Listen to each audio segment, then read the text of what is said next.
شخص رعب الهند كلها، ومش بس كده، ده بيت اتشهر في وسائل الإعلام باسم بيت الرعب. الحكاية بتدور سنة 2014 في كالكوتا في الهند، في بيت قديم وكبير في شارع اسمه أوربونسون. كان عايشين فيه عائلة بسيطة مكونة من 3 أفراد وقتها. الأب كان اسمه أوربوندا، وده راجل كبير في السن وكان مهندس ومدير سابق في شركة بريطانية كبيرة جدا. والابن كان اسمه بارسا، وده كان مهندس برمجيات. والأخت كان اسمها ديبيجاني. أما الأم ماتت من سنين بسبب السرطان، والحياة كانت ماشية بشكل طبيعي، أو ده اللي كان ظاهر قدام الناس. لأن اللي كان واضح للناس إن الأسرة كانت متأثرة نفسيا بوفاة الأم. واللي زود الألم النفسي عليهم كمان إن كل الكلاب اللي كانت في الأسرة دي كلها ماتت.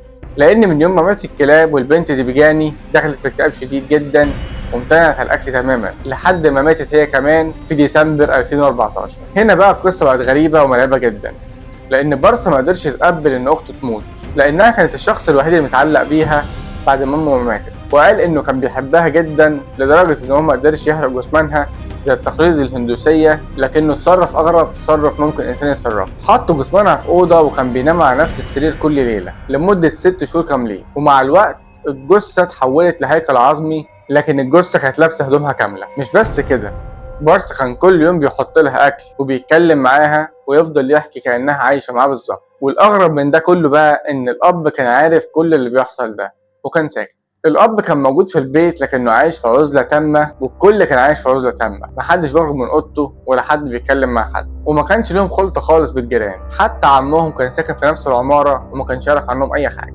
وبيستمر الوضع ده لحد ما نوصل يوم 10 يونيو 2015. في اليوم ده بيوصل بلغ للشرطة من الجيران عن اشتباه وجود حريق، لأن بيت بارسا كان طالع منه دخان كتير جدا. وفعلا الشرطة جت على البيت ولقت دخان كتير جدا خارج من بيت بارسا، وتحديدا من الحمام. ولما دخلوا الحمام كانت الصدمة، لأنهم لقوا الأب محروق أو منتحر أو سايب وراه رسالة انتحار. لكن دي ما كانتش الصدمة الحقيقية، لأن أثناء فحص المنزل واستجواب بارسا اللي كان بيتصرف بطريقة غريبة جدا، وده اللي خلى الشرطة تشك، خصوصا ان كان في ريحه كريهه جدا والمكيفات كانت شغاله باقصى طاقتها لغرفه النوم. وهناك اكتشف المفاجاه اللي هزت الراي العام. لقت الشرطه على السرير هيكل عظمي وجنبه هيكل عظميه كلبين، عشان يصدم المحققين وافراد الشرطه من المنظر اللي قدامهم ده. وبسرعه يتم القبض على بارسا ويبدا التحقيق معاه عشان يفهموا ايه اللي حصل. وفعلا بارسا اعترف للشرطه بكل برود ان هو عايش مع الهياكل دي بقاله شهور، وان السبب ان بعد موت الكلاب في 2014 اخته ديباجني دخلت في اكتئاب حاد، وده كان بسبب ان الكلاب ماتت،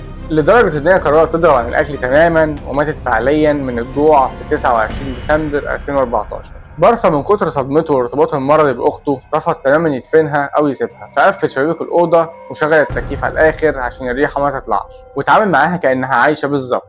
وكان كل يوم يطبخ ويحط اكل هيكل العظم ده ويقعد يتكلم معاها عادي جدا كانها عايشه. وبسبب الضغط النفسي للاب قرر ان هو ينهي حياته، وقرر ينتحر هو كمان. الشرطة وقتها أخدت بارسا ونقلته المستشفى أمراض عقلية، وهناك الدكاترة شخصوه بمرض الفصام الحاد، وأوهام شديدة بتخليه يشوف هلاوس كأنها حقيقية بالظبط. ولما فتشوا البيت لقوا مذكرات كتيرة كاتبها بارسا بخط ايديه، كشفت ان العيلة دي كانت مليانة بمشاكل نفسية وعقد من الطفولة. وكان كاتب ان امه المتوفية كانت بتغير من جمال اخته، وده اللي كان بيخليها تعاملهم بقسوة وجفا، وده اللي خلى الاخ والاخت يقفلوا على نفسهم خالص ويعملوا عالم خاص بيهم لوحدهم ضد العالم كله. وقتها الشرطة قررت تنقله لمصحة نفسية، وبعد فترة من العلاج حالته النفسية اتحسنت شوية وخرج، وراح عايش لوحده في شقة إيجار في هدوء تام وما كانش بيكلم أي حد من الجيران. لكن المأساة لسه ما انتهتش. في 21 فبراير 2017 حارس العمارة لقى بارسا ميت جوه الحمام في شقته الجديدة بنفس الطريقة اللي مات بيها أبوه بالظبط.